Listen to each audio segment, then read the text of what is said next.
The Spot Track Podcast, talking sports contracts, the salary cap, and business of sports.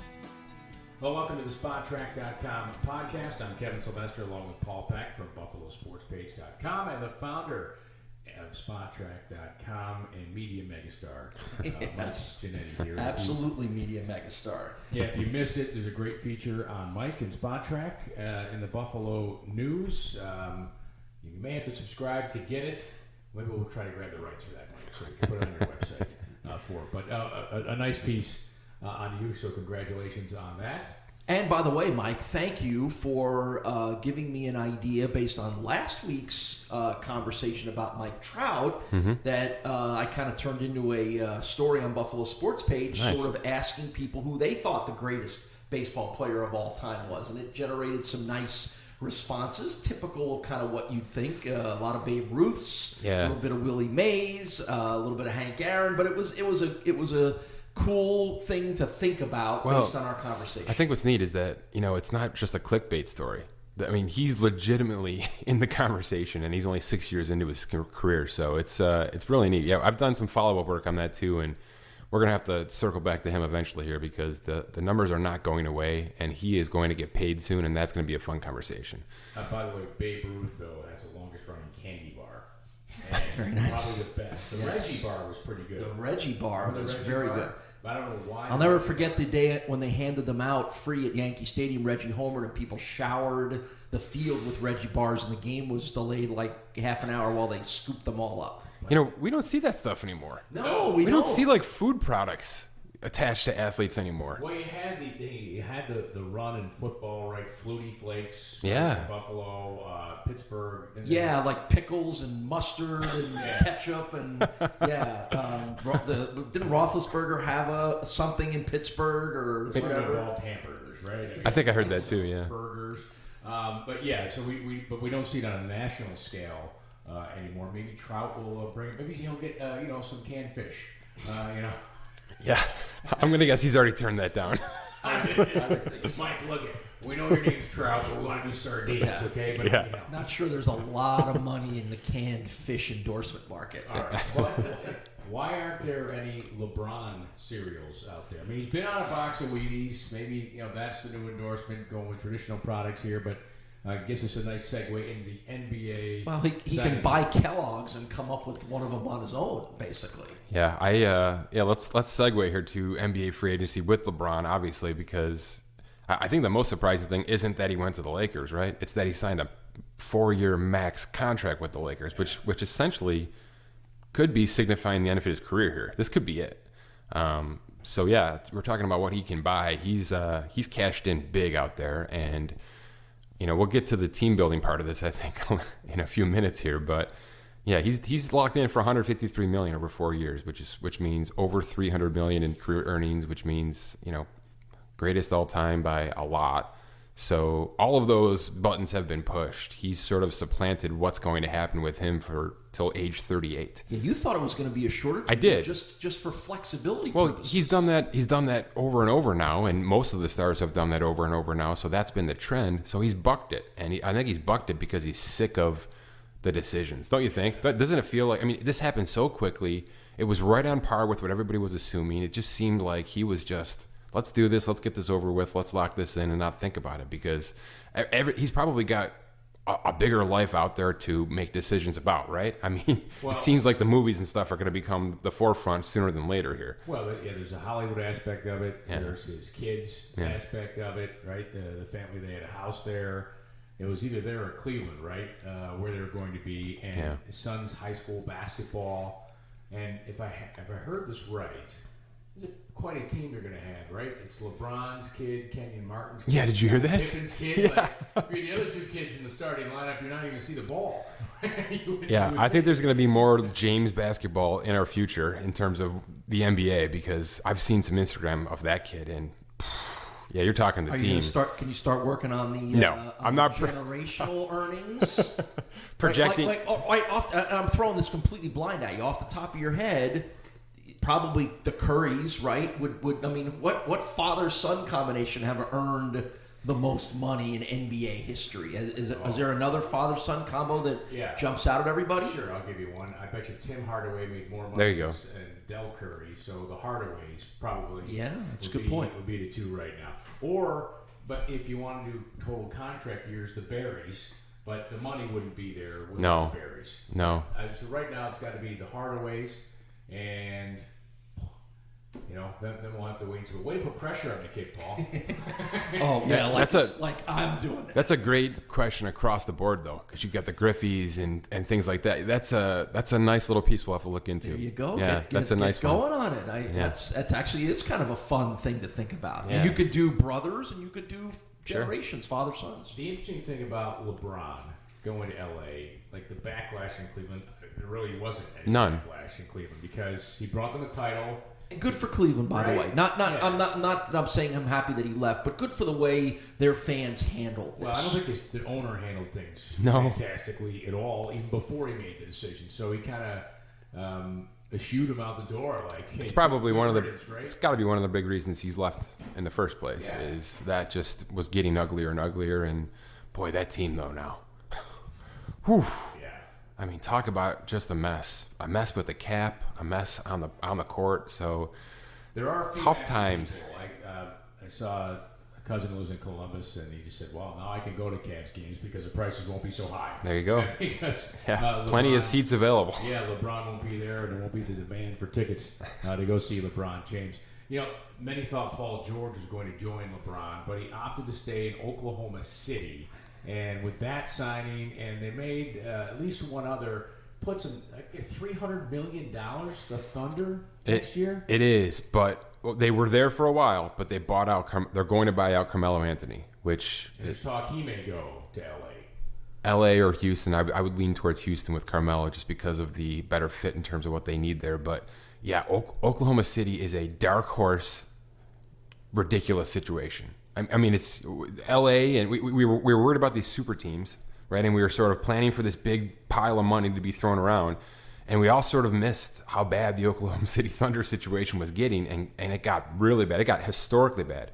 So before they were going to buy out Carmelo, they were in a spot where they were going to owe, I think, $150 in luxury tax fines. Right. No one had ever paid $100 million before. Not even Golden State. Like Golden State had epically high numbers for the past year.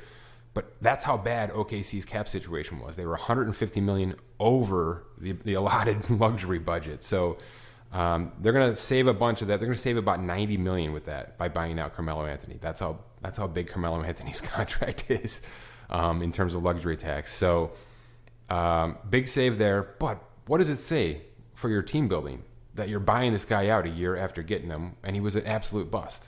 I mean, Carmelo Anthony was an absolute bust. Yeah. That he's a mark on that franchise, and he's been a mark on the Knicks for a decade. Syracuse, Brad, that your fellow... It's disappointing, right? It does a little bit. And I was just going to say, has there been, and this is a subjective, and has there been a player who's earned more money who's been less of an impactful player than Carmelo Anthony? And for those like me that are Syracuse fans that will forever have a place in our heart for Carmelo Anthony, he screamed NBA star in college. I mean, he was a college star. He took over one and done, but pretty much took that team, Syracuse, to the 2003 national championship. You're like, this guy's going to be great in the NBA. I don't know what happened to him. I don't even know how to even analyze like why it was such a disappointment.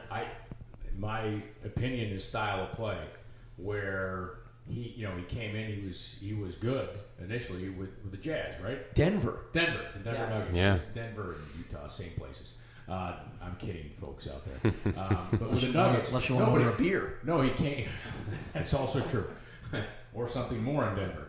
But anyhow, style of play, like he came in and he's a slasher, drive it to the hoop, and I never thought he was a great shooter. And wear and tear, going playing to the big boys, the contact. And I just think that wore him down. The game he got slower. The game turned into a 3-point game and a guarding point guard game, and he could do neither. Correct. And it happened 5 years into his career. So he was decent out of the gate. He was tradable. All those things sort of happened early for him. By the time he got to the Knicks, the game had changed, and he wasn't ready for it. Yeah, and he didn't put in the work to play defense and things like that. So yeah, off tangent there with him, but he. let's do the quick game. Let's do it. Career earnings, Carmelo Anthony. I'll give you years. He just finished his 15th season. Wow. Boy, that makes me feel old. All right, I'll multiply that by 2 and say 300 million. Yeah, I would say 250. You're both a little high. He's at 227, but after this season, after the buyout, he'll be at 255. So 250 is about right.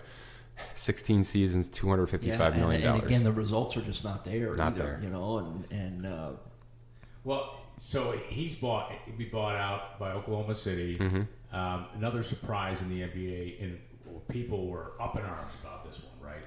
Like nobody's up in arms about LeBron going to LA, Paul George staying, but DeMarcus Cousins going to the Golden State Warriors. Rich get richer, a 1-year deal, $5 million. This is a $20 million player valuation, maybe more, and he goes to the Golden State Warriors. So now, he's coming off of a major injury, right. So that's probably as part of a wait and see. He's a big man coming off a torn Achilles. It's going to take time to get back in the flow. I don't see him play. It doesn't, to me, seem to fit their game. Right. So I did a breakdown about this for premium subscribers to Spot Track. You can check that out. He's the recent valuation that I did, and really what I wanted to do is I wanted to reverse it. I wanted to see what he was going to be worth, and then what kind of value the Warriors were getting because of all the things that you just mentioned. The only way the Warriors could have signed anybody with any kind of stature like that would be the mid-level exception, which was $5.3 million. So that wasn't even negotiable for Cousins. That was just the only way the Warriors could sign somebody, because everything else is obviously tied up to the rest of their team.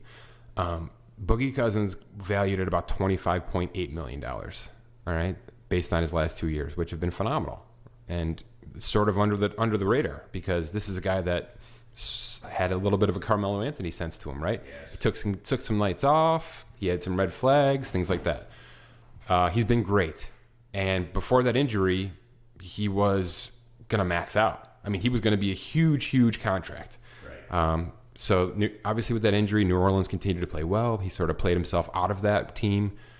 What's interesting to me is how quickly that injury scared everybody off. This is a 25 and 15 guy. I mean, this is a legitimate number 5. You don't even see this kind of center in the game anymore. No. That's something else to talk about. This guy's sort of an outlier. So teams would have been interested. But that ACL injury just took everything out, all the air out of the balloon, because people just don't come back from that in the NBA, especially big guys. Well, he was a bigger guy. Big. He got himself in better shape in New Orleans, right, because of a contract coming up there, right, and with that injury. So, and some thought he'd go to the Lakers, and there's still some thought maybe he does after 1 year, because the exception, and then if he has the year that. Yeah, makes sense to me. It does. It makes sense. Come off the injury, prove yourself, do it with the best team in the league. That's right. You can only look good. You can only look good. You go get your money somewhere else. The more I think about it, as you guys are talking about it, it's a brilliant move on his part. So let's actually talk about the Lakers, because they're waiting too, right? I mean, they're setting themselves up for 2019 as well. That's clearly what they're doing. Whether that means a trade now or a big free agency splash next year, something is not going to happen now that's going to happen soon. That's clearly what Magic Johnson's thinking, and I think it's a great move. You're going to get an $8 to $9 million cap increase next year. You're going to have some of these other contracts come off your board to give you a little bit more flexibility. You've locked in LeBron, and that seemed to have been the plan all along. I mean, we didn't know it, but that seemed to have been Magic's plan, was I'm going to get piece number 1, and then we're going to let everything else sort of fall into place after that. I was just as shocked as probably anybody at the names that came in after LeBron. I mean, they were pretty unbelievably awkward, right? I mean, they were pretty unbelievable. I mean, Rajon Rondo makes a little sense. He's a decent mentor for Lonzo Ball, barring Lonzo Ball's there. We'll get into that. JaVale McGee, KPC, I'm missing somebody. Stevenson, right? Lance Stevenson, crazy Lance Stevenson. They're complete outliers to me. I don't know what they're going to do or what they're going to produce for that team, because they've been role players, bench players, really. I mean, outside of Stevenson, who's had a couple, he's had decent seasons. That doesn't make a whole lot of sense. So here's the way I'm thinking, and I sort of put this out right when it happened, which is these guys are just placeholders. They're all on 1-year deals. Okay, they're all getting paid a decent amount of money to come play with LeBron for a year. and maybe go on from there. But I think that the reason they were brought in so quickly is just in case San Antonio says yes on a trade. Right? They've got to have a team in place if they've got to trade these kids to San Antonio to get Kawhi Leonard, which is probably plan A, right? It's probably always been plan A. Get LeBron, get Kawhi, and we're good for now. Because that's enough. A lot of people don't understand how good of a player Kawhi Leonard is. Kawhi Leonard is a superstar offensive player and the best defensive player in basketball. And one of the best defensive players of all time statistically. This is a phenomenal player. Yeah, their last title, he outshined Tim Duncan, everybody on that. He's a guy that can shut down Steph Curry, that can shut down Klay Thompson. He's the guy that you want to put up in the postseason against the Warriors. So if you've got that and LeBron, which we've just seen LeBron carry a team of seven, seven elves, guys, men, basketball players. We've seen what he can do on his own. If you've got a guy like Kawhi next to him who can handle the defensive side of it as well, which is what Kyrie Irving couldn't do, by the way. That's why that didn't work out as well as people wanted it to in Cleveland. 1 and 2 is already enough to get going for 2018. So I think the plan is get these veteran free agents in at decent cost, just in case. And if you've got to roll with them, you roll with them. And if you've got to use them exclusively because you've traded these kids to San Antonio for Kawhi, that's fine too. But all of this is just plans A to get to 2019 because the 2019 free agent class is going to be outstanding. You mentioned Klay Thompson. Klay Thompson. About him going back to where his dad was a star. I've got to think that's Magic's plan. I've got to think it. Because if there's going to be a guy you can pluck off that roster, I think that's going to be the guy that walks just because the money isn't going to be there. And even if he says he doesn't need to max out, I don't think they're even going to be able to get close on a contract that he's worth. And he's worth money. Klay Thompson's worth significant money, if not a max contract. So Magic and the Lakers, they're primed for this. I think they want to play well enough to show that they're ready to win so that in 2019, and let's not count out Kevin Durant. Let's not count out Kevin Durant in 2019 coming to the Lakers. He's on a 1-1. He's going to opt out again. Him and Klay Thompson are both going to be free agents at some point next year. So, if you want to break that dynasty up, the Lakers will have a great chance to go and pluck from it. How quickly, if he hasn't already, as Lonzo Ball told his dad, just shut up about LeBron. I want to play with this guy, Dad. Right? That's the funny part about this. From just a basketball standpoint, from a fan and from an analytical standpoint, those two really work together, I think. I think Lonzo and LeBron are a great pair. Lonzo's not a shooter. He doesn't need the flair. He's not going to be slicing to the basket too much. He doesn't have a jump shot. But LeBron's going to be a post guy here soon. You remember the Jordan days when Jordan used to just camp out on the top of the key and wait for that ball to come to him because he wasn't going coast to coast anymore. That's going to have to happen here with LeBron soon. So you're going to need a guy like Kawhi Leonard, Lonzo Ball to do the dirty work and get the ball down to LeBron. So I like Lonzo's fit. I think it's brilliant and hilarious that there's this injury smokescreen sort of happening. He's obviously injured, but the timing of the release of that injury was perfect to make sure that he can't get traded, right? I mean, that was just perfect. That's not an accident. So but put all that aside, I actually like Lonzo Ball on the court with LeBron James, and I want to see it. LeBron is going to reign in that conversation. He's going to shut LeBron up if he has to. I think there's going to be LeBron's going to go out with Chris Cuomo at some point. Tell Chris Cuomo, look, stop interviewing that guy. Exactly. I know he's or he's going to pull Mr. Ball over and say, "Shut up." That's right. I hope he does. Just for every dad in America who thinks their kid's great, stop it. Let your kid play the game and just shut your mouth. Thank you. All right. Anything else in the NBA before we transition to some NFL quick hits? Just in terms of the money, everybody kind of stayed home. We sort of talked about that and kind of predicted that. Everybody sort of went back to where they belonged. Nobody really took a huge pay cut, which is smart because the NBA is just flooded with money right now, and it's only going to get worse. Like I said, this was a nice free agent little burst here. About $1.4 billion in guaranteed contracts went out. Obviously, the Lakers were the big winners in terms of that. So the money was big. It wasn't as big as last year. It wasn't even close. But get ready for next year. Get ready for 2019 because this is going to be nice and big and round and fun. And teams will have cap space, which they didn't have this year. So lots of fun this year, but let's look forward to next year already because it's going to be fun. All right, let's transition to the NFL. And do teams have any cap space left, Mike? Yes, they do, but there's not many players to sign with it. What's left to fill it? There's most rosters that were all set as we're a couple of weeks away from the start of training camp. There's not, the guys that are free agents are kind of bit players that are still available. So I've got 5 points here to make, 2 of which are about guys that need to be signed. Whether it's need, whether it's just they should be playing somewhere at this point. And number 1 is obviously Dez Bryant. Okay? I can think of 5 teams that fit. And I think a lot of people can. I think that's an easy fit. My concern is why not yet, right? What's going on? What's going on?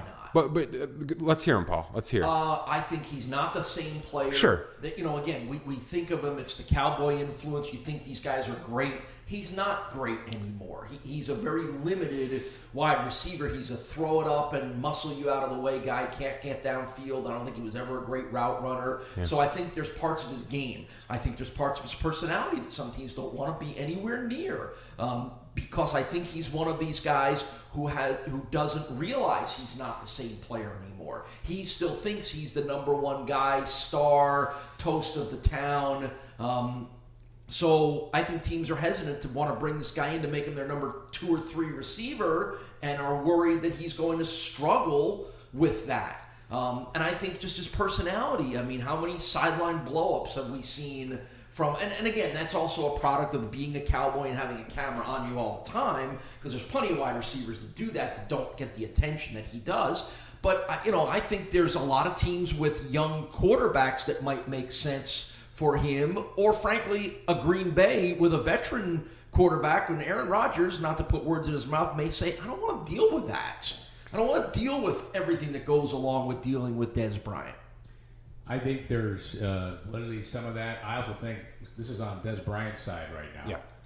Like, why do I want to sign right now? I don't want to go in the start of training camp. I better sign somewhere soon. Yeah, but hang on. I don't need to go in the start of training camp. And since the offers, nothing's been overwhelming.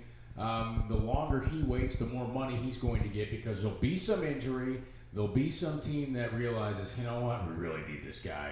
And then he'll get a little bit more money out of that and doesn't have to go through all the BS of early parts of training. It'll be a team that has an injury or doesn't. The guys in the first week or 2 of training camp don't live up to where, and it won't be we need a Dez Bryant. It's like we have garbage and he's better than anything we have. That's what you see this time of year with veteran guys, where all those things I said may very well be concerns of a team, but it's all relative to what you have. So I've got a team and I've got a price that I've kind of laid out here, and it all sort of plays into everything you just said, right?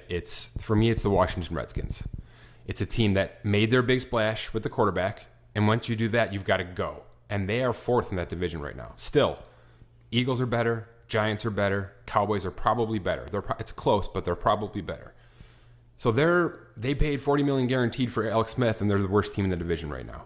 And the wide receivers aren't terrible, but to your point, they don't need Dez Bryant to be 1 or 2. They need him to be 4. And furthermore, Dez Bryant is a glorified tight end now.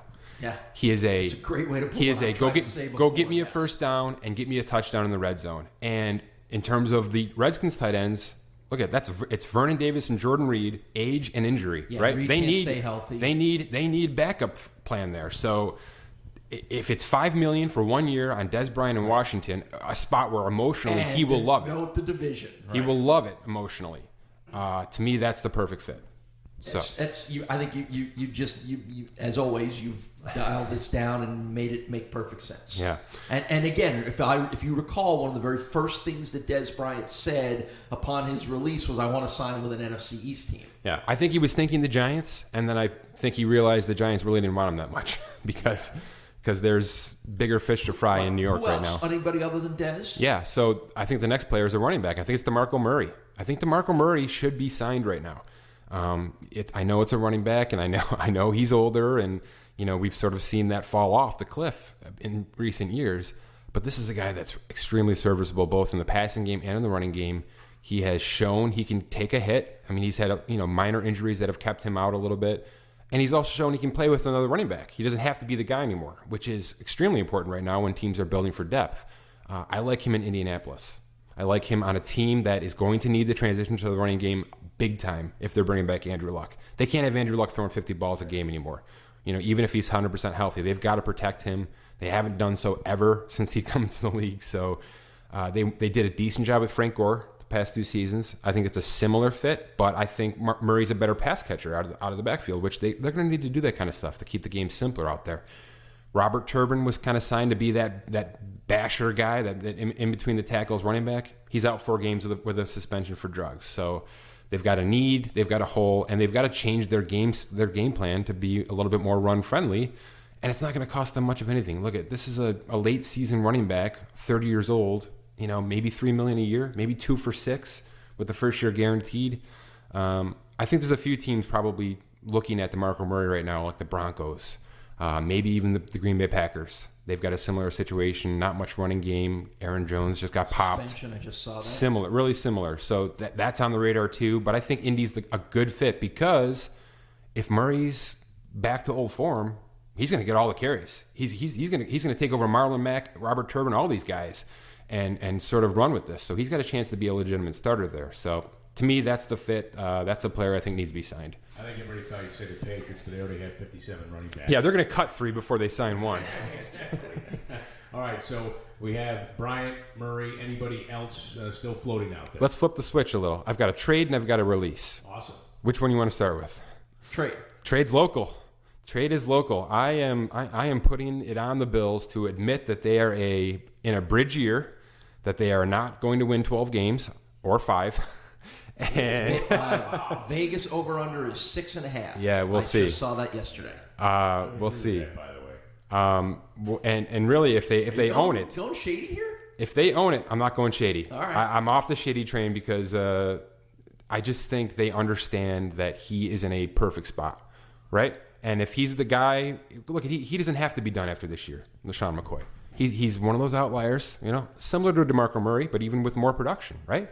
I mean, this is a guy that could probably play 2 more years at a very high level at a running back, and you probably want that with your rookie quarterback. So I'm taking Shady off the trade block. I'm going Charles Clay. And I'm going Charles Clay because he is a very high-paid tight end, $9 million on the cap this year and next year.